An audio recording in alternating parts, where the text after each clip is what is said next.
ಇತ್ತೀಚಿನ ಕೇಂದ್ರ ಸರ್ಕಾರದಲ್ಲಿ ಗೌರವಾನ್ವಿತ ನರೇಂದ್ರ ಮೋದಿಯವರು ರಾಜ್ಯಕ್ಕೆ ಹೆಚ್ಚಿನ ಒಂದು ಜವಾಬ್ದಾರಿಯಿಂದ ನಮ್ಮ ಸಂಸದರಿಗೆ ಕೊಡ್ತಕ್ಕಂಥ ಸಂದೇಶವನ್ನು ಕೊಟ್ಟಿದ್ದಾರೆ. ಈಗಿನ ಒಂದು ಹೊಸ ಸರ್ಕಾರ ರಚನೆಯಲ್ಲಿ ನನ್ನನ್ನು ಸಹ ಗುರುತಿಸ್ತಕ್ಕಂಥದ್ರಲ್ಲಿ ನರೇಂದ್ರ ಮೋದಿ ಅವರ ಸಹಕಾರ ಏನಿದೆ. ಈಗಾಗಲೇ 4 ದಿನಗಳ ಕಾಲ ದೆಹಲಿಯಲ್ಲಿ 2 ದೊಡ್ಡ ಇಲಾಖೆಗಳಲ್ಲಿ ರಿವ್ಯೂ ಮೀಟಿಂಗ್ಗಳು ಮಾಡಿದ್ದೇನೆ. ವಿಷಯಗಳು ತಿಳ್ಕೊಳ್ಳಿ ಪ್ರಯತ್ನ ಪಡ್ತಾ ಇದ್ದೇನೆ. ಇದು 2 ಬೃಹತ್ ಇಲಾಖೆ ಇರ್ತಕ್ಕಂಥ ಹಿನ್ನೆಲೆಯಲ್ಲಿ ನನ್ನ ಮುಂದಿನ ಹಾದಿನೂ ಸಹ ಬಹಳ ಕಠಿಣವಾದಂಥ ಹಾದಿ ಇದೆ. ಗೌರವಾನ್ವಿತ ಪ್ರಧಾನಮಂತ್ರಿಗಳು ನನ್ನ ಮೇಲೆ ವಿಶ್ವಾಸ ಇಟ್ಟು ಈ 2 ಬೃಹತ್ ಇಲಾಖೆಗಳ ನಿರ್ವಹಣೆಯನ್ನು ಕೊಟ್ಟಿದ್ದಾರೆ. ಈ ಒಂದು ಇಲಾಖೆಗಳು ದೇಶದ GDPಯ ಒಂದು ಗ್ರೋತ್ಗೆ ಆರ್ಥಿಕ ಶಕ್ತಿಯನ್ನು ತುಂಬತಕ್ಕಂಥದ್ದಕ್ಕೆ ಮತ್ತು ಯುವಕರಿಗೆ ಉದ್ಯೋಗವನ್ನು ಕಲ್ಪಿಸಲಿಕ್ಕೆ ಈ 2 ಇಲಾಖೆಗಳಲ್ಲಿ ಹಲವಾರು ರೀತಿಯ ಅವಕಾಶಗಳಿದ್ದಾವೆ. ಅದರ ಜೊತೆಗೆ ಇಡೀ ದೇಶದಲ್ಲಿ ಇವತ್ತು ಪಬ್ಲಿಕ್ ಸೆಕ್ಟರ್ನಲ್ಲಿ ಲಕ್ಷಾಂತರ ಕುಟುಂಬಗಳ ಬದುಕಿಗೆ ದಾರಿ ಏನಾಗಿದೆ. ಕೆಲವು ಸಮಸ್ಯೆಗಳು ಸಹ ಇದ್ದಾವೆ. ಎಲ್ಲವನ್ನು ಸರಿಪಡಿಸತಕ್ಕಂಥ ಜವಾಬ್ದಾರಿ ಇದೆ. ಈ ಒಂದು ಜವಾಬ್ದಾರಿಯನ್ನು ತೆಗೆದುಕೊಂಡ ನಂತರ ದೇವರ ಒಂದು ಅನುಗ್ರಹವೂ ಬೇಕು, ಗುರು ಹಿರಿಯರ ಆಶೀರ್ವಾದವೂ ಬೇಕು. ಆ ಹಿನ್ನೆಲೆಯಲ್ಲಿ 2-3 ದಿನಗಳ ಕಾಲ ರಜೆ ಏನಿತ್ತು ಶುಕ್ರವಾರದಿಂದ.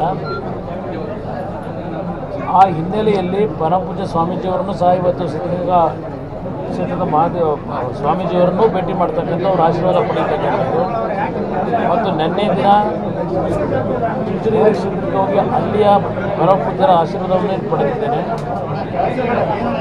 ನನ್ನ ಒಂದು ಮುಂದಿನ ಕೆಲಸ ಈ ರಾಜ್ಯದ ಈ ದೇಶದ ಸಮಸ್ಯೆಗಳಿಗೆ ಪರಿಹಾರವನ್ನು ತರ್ತಕ್ಕಂಥ ನಿಟ್ಟಿನಲ್ಲಿ ಯಶಸ್ಸು ಕಾಣತಕ್ಕಂಥದ್ದಕ್ಕೆ ಗುರು ಹಿರಿಯರ ಆಶೀರ್ವಾದವೂ ಬೇಕು, ದೇವರ ಅನುಗ್ರಹವೂ ಬೇಕು. ಆ ನಿಟ್ಟಿನಲ್ಲಿ ಈ ಒಂದು ಭೇಟಿ ಕೊಟ್ಟಿದ್ದೇನೆ. ಮುಂದಿನ ದಿನಗಳು ನಾಡಿನ ಜನತೆ ನಿರೀಕ್ಷೆ ಇಟ್ಟು JDS ಮತ್ತು BJPಯ ಮೈತ್ರಿಗೆ ಇದೇನೊಂದು ದೊಡ್ಡ ಮಟ್ಟದ ಬೆಂಬಲ ನೀಡಿದ್ದಾರೆ. ಆ ಬೆಂಬಲ ಇವತ್ತು ಸಾರ್ಥಕವಾಯಿತು ಅಂತಕ್ಕಂಥ ರೀತಿಯಲ್ಲಿ ಕೆಲವು ಕಾರ್ಯಕ್ರಮಗಳು ರಾಜ್ಯಕ್ಕೆ ತರಬೇಕು ಮತ್ತು ದೇಶದಲ್ಲೂ ತರಬೇಕಾದಂಥ ಹಿನ್ನೆಲೆ ಇದೆ. ಆ ಒಂದು ಹಿನ್ನೆಲೆಯಲ್ಲಿ ಸ್ವಲ್ಪ ಪ್ರಯತ್ನ ಪಟ್ಟು ಕೆಲಸ ಮಾಡ್ತಾರೆ. ಅಭಿನಂದನಾ ಪತ್ರ ಕೊಟ್ಟಿದ್ದಾರೆ.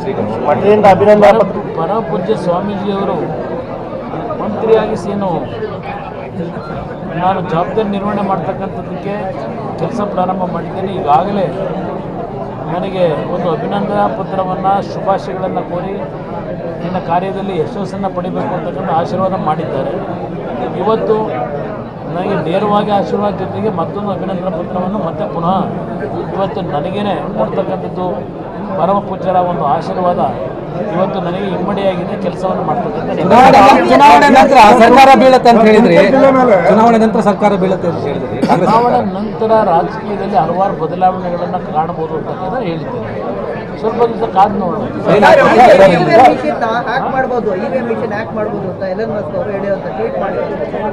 ಅದು ಹಲವಾರು ವರ್ಷಗಳಿಂದ ಹೇಳ್ತಾ ಇದ್ದಾರೆ. ಅದನ್ನು ಯಾರು ಪ್ರೂವ್ ಮಾಡಲಿಕ್ಕೆ ಆಗಿಲ್ವಲ್ಲ ಸರ್. ಎಲೆಕ್ಷನ್ ಕಮಿಷನ್ ಇವರು ಸಹ ಹೇಳಿದ್ದಾರೆ. ಅದೆಲ್ಲ ಹೂವಾಪೋ ಅಂತ ಹೇಳಿದ್ದಾರೆ. ಸುಪ್ರೀಂ ಕೋರ್ಟ್ನಲ್ಲೂ ಅದ್ರ ಬಗ್ಗೆ ಈಗಾಗಲೇ ಹಲವಾರು ಚರ್ಚೆಗಳಾಗಿವೆ. ಅದ್ರ ಬಗ್ಗೆ ಏನು ದೊಡ್ಡ ಪ್ರಚಾರ ಮಾಡ್ತಿದ್ದವರು ಅಲ್ಲೇನು ಸಾಕ್ಷಿಗಳನ್ನು ಕೊಡಲಿಕ್ಕೂ ಆಗಿಲ್ಲ, ಅದು ಪ್ರೂವ್ ಮಾಡಲಿಕ್ಕೂ ಆಗಿಲ್ಲ. ಇದರಲ್ಲಿ ಕರ್ನಾಟಕದಲ್ಲಿ 136 ಸೀಟ್ ಗೆದ್ರಲ್ಲ, EVM ಮೆಷಿನ್ ಉಪಯೋಗ ಮಾಡಿ 136. ಸರ್, ಈಗ ಹೊಸನ್ ನರಸಾಪುರದಲ್ಲಿ 19,000 ಎಕರೆ ಕೈಗಾರಿಕಾ ಪ್ರದೇಶ ಬರ್ತಾ ಇದೆ. ಅಲ್ಲಿ ಸ್ಥಳೀಯರಿಗೆ ಉದ್ಯೋಗ ಕೊಡಬೇಕು ಅಂತ ಒಂದೇನೋ ಕಾನೂನು ಮಾಡೋಕ್ಕಾಗಲ್ಲ ಇದೆ. ಎಲ್ಲ ಕಡೆನೂ ಸ್ಥಳೀಯರಿಗೆ ಉದ್ಯೋಗ ಇಲ್ಲ ಅಂತಕ್ಕಂಥದ್ದೇ ಕೂಗಿದೆ. ಈಗ ನಾನು ಶಿರಾಗೆ ಹೋದಾಗಲೂ ಶಿರಾದಲ್ಲೂ ಅದೇ ಹೇಳ್ತಾರೆ. ಒಂದು ನಿಯಮ ಏನಾರು ಮಾಡೋಕ್ಕೆ ಎಲ್ಲ ಒಂದು ಮೀಟಿಂಗ್ ಇಲ್ಲ, ನಿಯಮ ಮಾಡಲಿಕ್ಕಾಗಲ್ಲ. ಒಂದು ವಿಶ್ವಾಸ ಮೂಡಿಸಿ ಅವರಿಗೆ ಸ್ವಲ್ಪ ತಿಳುವಳಿಕೆ ಮೂಡಿಸಿ ಆ ಎಲ್ಲ ಒಂದು ಉದ್ಯಮಿಗಳಿಗೆ ಸ್ವಲ್ಪ ಹೆಚ್ಚಿನ ನಿಟ್ಟಿನಲ್ಲಿ ಸ್ಥಳೀಯವಾಗಿ ಯುವಕರಿಗೆ ಉದ್ಯೋಗ ಕೊಡಿ. ಜಮೀನು ಕಳ್ಕೊಂಡಿರ್ತಾರೆ, ಬೇರೆ ಮಾರ್ಗ ಇರೋದಿಲ್ಲ ಅಂತಕ್ಕಂಥದ್ದಕ್ಕೆ ಒಂದು ನಾನು ಮುಂದಿನ ದಿನಗಳಲ್ಲಿ ಒಂದು ಸಭೆಯನ್ನು ಕರಿತೀನಿ. ಅವರ ಅಸೋಸಿಯೇಷನ್ ಅವರನ್ನು ಸಭೆ ಕರೆದು ಅವರಿಗೆ ತಿಳುವಳಿಕೆ ಮೂಡಿಸಿ ಪ್ರಯತ್ನ. ಪೆಟ್ರೋಲ್ ಡೀಸೆಲ್ ತುಮಕೂರು ಜಿಲ್ಲೆಗೆ ಮತ್ತೆ ನಿಮ್ಮ ಕುಟುಂಬಕ್ಕೆ ಅವಿನಾಭಾವ ಒಂದು ಸಂಬಂಧ ಇರುವಂಥದ್ದು. ಈಗ ಬೃಹತ್ ಕೈಗಾರಿಕೆ ಸಚಿವರಾಗಿದ್ದೀರಿ, ಜಿಲ್ಲೆಗೆ ಏನು ನಿರೀಕ್ಷೆ ಮಾಡ್ಬೋದು ಅಂತ? ನಾನು ಇನ್ನೂ ಹೊಸದಾಗಿ ಇಲಾಖೆ ಜವಾಬ್ದಾರಿಯನ್ನು ತಗೊಂಡಿದ್ದೇನೆ. ಯಾವ ರೀತಿಯಲ್ಲಿ ರಾಜ್ಯಕ್ಕೆ ಕೈಗಾರಿಕೆಗಳನ್ನು ತರಲಿಕ್ಕೆ ಅವಕಾಶಗಳಿವೆ ಅದೆಲ್ಲದರ ಬಗ್ಗೆ ಕೂಲಂಕುಷವಾಗಿ ಪರಿಶೀಲನೆ ಮಾಡಿ ಹೊಸ ಇನ್ವೆಸ್ಟರ್ಸ್ ಬಂದಾಗ ಅದು ಬೇರೆ ಬೇರೆ ರೀತಿಯಲ್ಲಿ ಸ್ವಲ್ಪ ದೆಹಲಿ ಮಟ್ಟದಲ್ಲಿ ಅವಕಾಶಗಳು ಇದೆ. ರಾಜ್ಯ ಸರ್ಕಾರದ್ದು ಜವಾಬ್ದಾರಿ ಇದೆ. ಮತ್ತು ಯಾವ ಒಂದು ಕೈಗಾರಿಕೆಗಳನ್ನು ತರಲಿಕ್ಕೆ ಅವಕಾಶಗಳಿದೆ ಆದ್ಯತೆ ಕರ್ನಾಟಕಕ್ಕೂ ಕೊಡೋದ್ರ ಜೊತೆಗೆ ಇವತ್ತು ಕೇಂದ್ರದ ಮಂತ್ರಿ ಇದ್ದಾರೆ, ಕರ್ನಾಟಕಕ್ಕೆ ಮೊದಲನೇ ಆದ್ಯತೆ ಕೊಡ್ತಕ್ಕಂಥ ನನ್ನ ಜವಾಬ್ದಾರಿ ಇದೆ. ಅದರ ಜೊತೆಗೆ ದೇಶದ ಅಭಿವೃದ್ಧಿಯನ್ನು ನಾವು ಕಾಣಬೇಕು. ದೇಶದಲ್ಲಿ ಯುವಕರಿಗೆ ಉದ್ಯೋಗವನ್ನು ಸೃಷ್ಟಿ ಮಾಡ್ತಕ್ಕಂಥದ್ದು ಎಲ್ಲರಲ್ಲೂ ಒಂದು ಯುವಕರಲ್ಲಿ ಅಸಮಾಧಾನ ಏನಿದೆ ಅದು ಸರಿಪಡಿಸಲಿಕ್ಕೆ ಪ್ರಯತ್ನ ಪಡ್ತೀವಿ. ಚನ್ನಪಟ್ಟಣದಿಂದ ನಿಖಿಲ್ ಕುಮಾರಸ್ವಾಮಿ ಅವರು ಸ್ಪರ್ಧೆ ಆಮೇಲೆ ಮುಂದೆ ಮಾತಾಡೋಣ. Thank you.